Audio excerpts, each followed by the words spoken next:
sepuh bini sepuh para alim, para kiai, khususnya dirahmati kakau Tohal, Masjid Moyo, DPC PKB Kabupaten Klaten,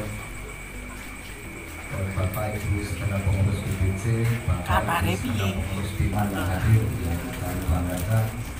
Syukur alhamdulillah pada malam hari ini kita bisa bersilaturahmi bersama. Proses dan rapat koordinasi DPC di DAC. Jadi nanti nego-nego rapat koordinasi DPC beserta DAC menjelang pilkada sekaligus proses nego-nego kabeh tenang. Amin. Dan berapa datang kami lampu jadi nanti bisa rapat koordinasi DPC. Nah, dalam proses ini singkat saya sampaikan bahwa untuk periode ini saya di posisi di Komisi D, Komisi Delta. Komisi D itu untuk bidang infrastruktur, infrastruktur di dalamnya Bina Marga, PU, PSDA, jalan, jembatan, PSDA itu air, kemudian di dalamnya juga dinas ESDM, energi sumber daya mineral, menyangkut galian-galian itu, termasuk listrik, termasuk energi terbarukan. Itu di antaranya komisi mitra kerja dari Komisi D. Ini bagian dari teman sekalian. Biasanya ketika kemudian ada usulan-usulan yang bukan bidangnya, teman-teman di luar Komisi D kalau ingin mengusulkan rumah tidak layak huni, listrik gratis bagi kakak miskin, semacam itu ke kami. Begitu juga ketika usulan yang bukan bidang kami, saya akan sampaikan ke teman TKP ya. Dan itu termasuk misalnya ketika ada usulan-usulan sekolah swasta, rehab, misalnya atau pembangunan ruang kelas baru, terus tempat ibadah, pesantren, itu bidang wilayahnya Komisi E. Cuman ketika habis reses biasanya kumpul di fraksi, kemudian hijau-hijauan ya koordinasi lah, itu namanya rapat fraksi. Nah,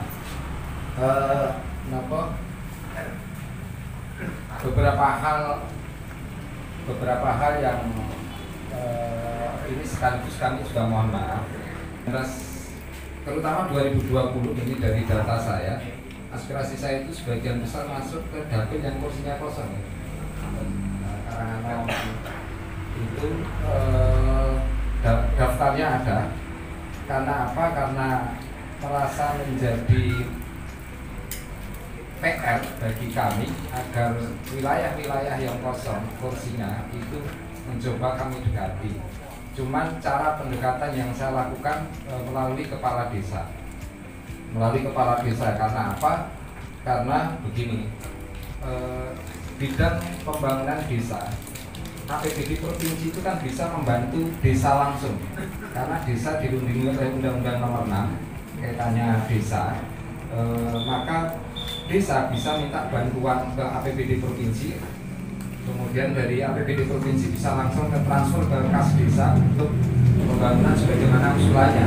Biasanya yang masuk di sini taruh dan jalan ini di terutama Karanganom itu saya sudah sekitar 25 desa minimal, bahkan mungkin lebih ya 25 ya 25. Asumsi kalau ngeten, hitung-hitungan gambile ngeten iki nek tak jogo terus dari 25 desa, kalau misalnya asumsinya tidak saya tambah, maka pas pemilu kira-kira sak desa tak jalui 200 jiting dan selawe itu 5.000 itu nek indeke A100 yang tidak ke calon pemilih seket yang seket berambil liane tim sukses, baliho dan sebagainya, itu berarti butuh 500 itu dari orang ngasih ya kalau ada sekian petarung.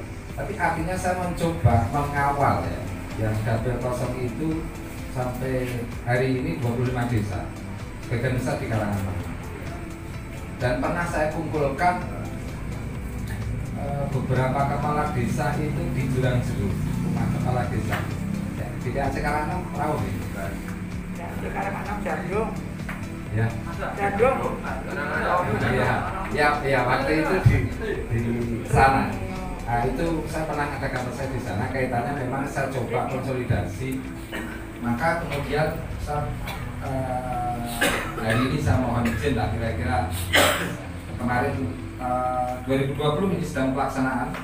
Nanti ini sudah urusan beberapa kepala desa berkoordinasi dengan dinas pemberdayaan desa di provinsi untuk segera melakukan kegiatan-kegiatan dari APBD provinsi, dari APBD pusat. Gitu. Nah, dari 25 desa nanti kalau sudah ya saya kawal terus-menerus agar supaya satu desa dijauhi 200 masuk tidak ada. Ya, oke toh. Kalian dengan tahun-tahun betul nih kok. Enten dalamnya enten beliaunya Pak Lurah Juran Jeruk. Ya. Pak Komar Pak waktu itu.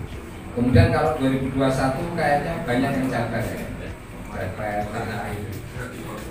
Tanah itu. Nah, kenapa? Ya tentu kami bagi ya antara Klaten, Sidoarjo dan Solo.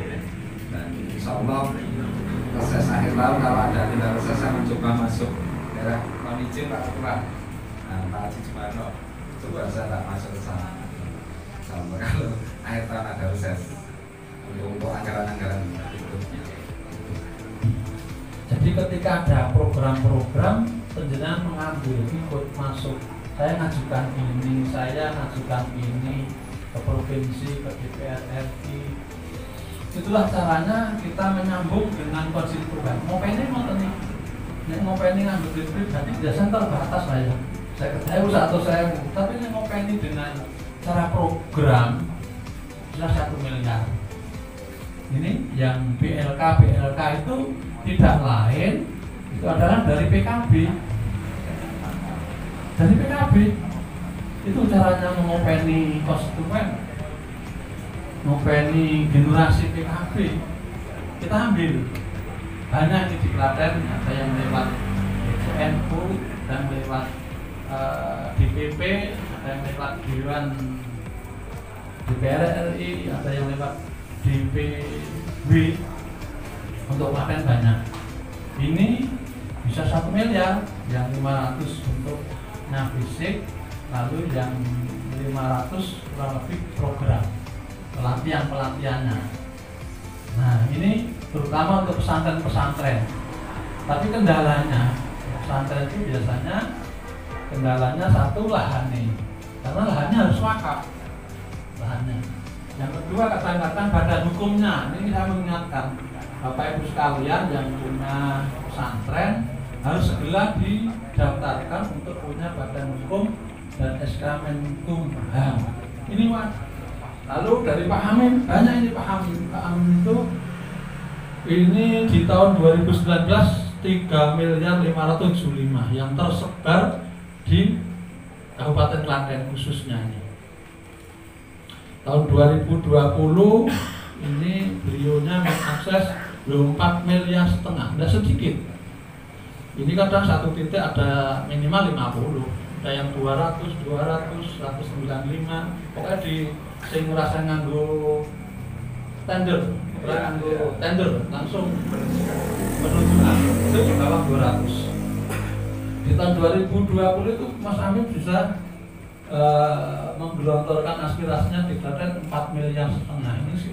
Ini bentuk kepedulian beliau, tanggung jawab beliau sebagai wakil rakyat yang dari dapil sini, terutama dari Klaten. Kita sangat diperhatikan sekali. Lalu 2021 ini kalau bahasa Mas Amin sudah ngunci, artinya sudah masuk dalam SIP, tinggal ya dalam PPAS, sehingga nanti tinggal tindak lanjut 630 juta. Apa namanya, tidak bisa menjangkau secara keseluruhan. Program-program begini kan paling kurang buat rehab musola, rehab lah di Pak Martini, kepala sekolah, dan di Maharif nanti bisa dikondisikan sekolah pula. yang berada di Ma'arif. Ya, nah ini terkait dengan informasi terkait proses. Saya ucapkan terima kasih Mas Amin atas rawuhipun lan paring wekdal untuk penjenengan proses wonten ing DPC sini. Saya DPC juga ikut ikut berkegiatan dengan rakor dalam rangka untuk persiapan itu namanya pilkada di 2020.